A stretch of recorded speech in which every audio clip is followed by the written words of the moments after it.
Very good evening to all respected participants. Welcome to day 3 of our faculty development program. Our today's topic focused on tips for conducting group discussion in teaching. I'm very much delighted to express my views through this point and practical teaching strategy. In today's rapidly evolving educational environment, traditional lecture methods alone are no longer sufficient. Students need to engage, interact, question, and reflect. And that is exactly where group discussion becomes the most important powerful tool in modern classroom teaching method.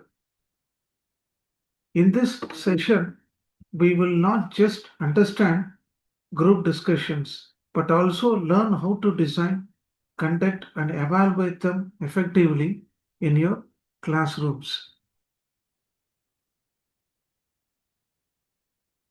So, from this point, every teacher must be able to understand that traditional lecturing based method of teaching never going to help us in classroom learning methodology. So, all the faculties must transform themselves to the next level, say, modern method of teaching strategies for the present generation students. Now, let us see the program objectives. Let us now look at what we aim to achieve in this session today. First, we will understand the basic role of group discussion in active learning. Group discussions shift the focus from teacher centric to students oriented learning. Second, we will explore effective strategies to explain and moderate the discussions.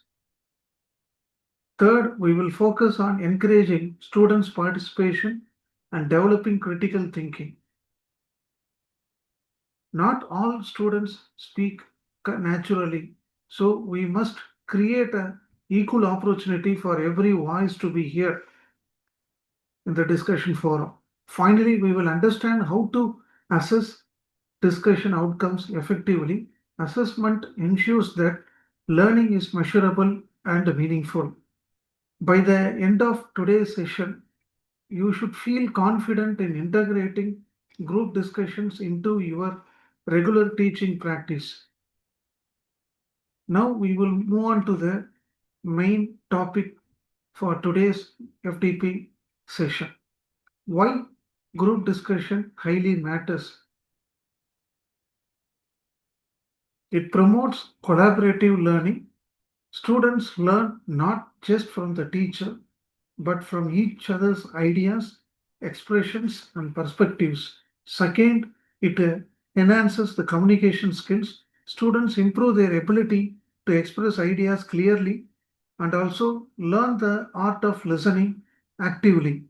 Third, it develops analytical thinking. When students discuss, debate, and question, they begin to analyze the problems more deeply. And finally, group discussion builds confidence, teamwork, and leadership qualities.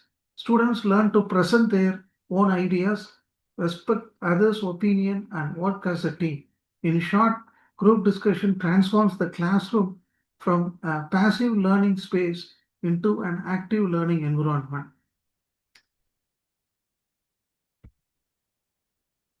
Now, let us see what are the basic preparation tips for effective decision making in implementing group discussion method of teaching learning strategy in the classroom. So effective group discussion does not happen by chance. It requires more careful preparation. And here are some of the tips as listed here. First, define clear listening. Uh, define your learning objectives initially. Ask yourself what exactly should students learn from this discussion. Clarity in objective leads to clarity in outcomes. Second, choose relevant and engaging topics. Topics should be thought provoking, and preferably connected to real world situations. So students feel interested and involved. Third, form a balanced group. Each group should have a mix of abilities, backgrounds, and perspectives to ensure meaningful interaction. Fourth, set a clear time limits and discussion rules. This includes guidelines like respecting others' opinion, avoid interruptions, and staying focused on the topic. Remember, good preparation is the foundation for a successful and impactful group discussion. Let us see about facilitation techniques. So, this is considered to be the main heart of conducting group discussions. Start with an engaging opener. A strong question or a real life scenario can immediately capture students' attention and spark curiosity. Next, ensure equal participation. Often, only very few students dominate in discussions while others remain silent.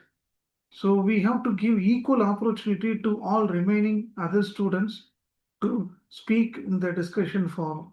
As a teacher, your role is to guide without dominating. You are a facilitator, not a lecturer. Allow students to explore their own ideas while you gently steer the conversation to the next level.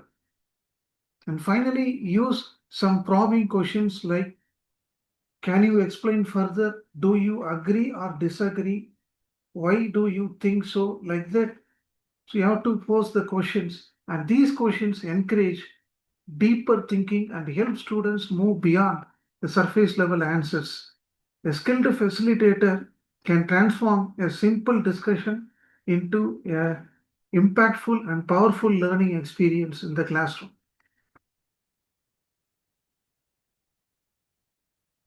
Importance of assessment and feedback in group discussion process. Assessment is the crucial part of group discussion process. First, evaluate the participation. Look at both the quality of ideas and how actively students contribute. Second, observe the teamwork. Notice how students collaborate with each other, who takes initiatives, who listens, and how decisions are made. Third, provide a constructive feedback. Feedback should be specific, clear, and encouraging. Instead of saying good job, say your examples was very relevant and well explained.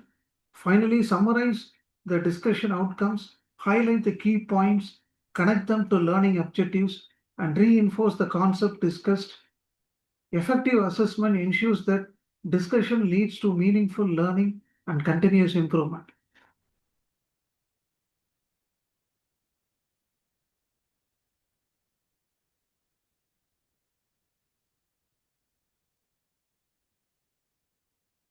So these are some of the key takeaways for the today's faculty development program. As we come to the conclusion, let us reflect on the following key takeaways. Group discussions transform the passive classrooms into active learning spaces.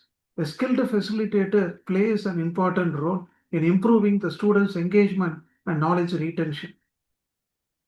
Structured and well planned discussions try to help by building confidence, communication skills, and the critical thinking. And most important thing, continuous reflection on your teaching methods will help you to grow as an effective educator. Remember, teaching is not just about delivering content, it is about creating a meaningful learning experience in the classroom.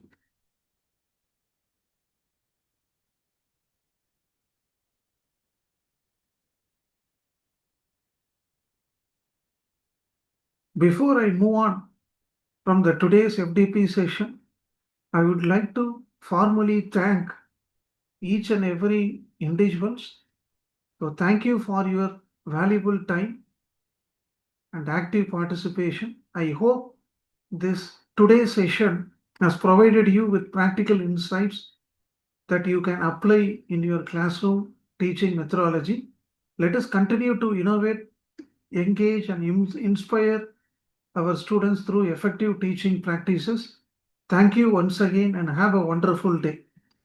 We will meet in the day 4 subsequent FDP series.